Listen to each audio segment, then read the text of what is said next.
So one of the biggest concerns I think that our clients face is around sort of understanding their environmental liability.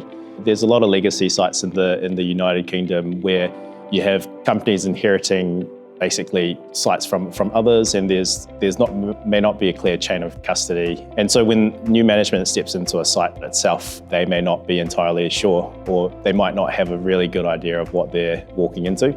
And so at Geosyntec, one of our key things that we can help them with is trying to untangle a lot of that stuff from a commercial perspective as well.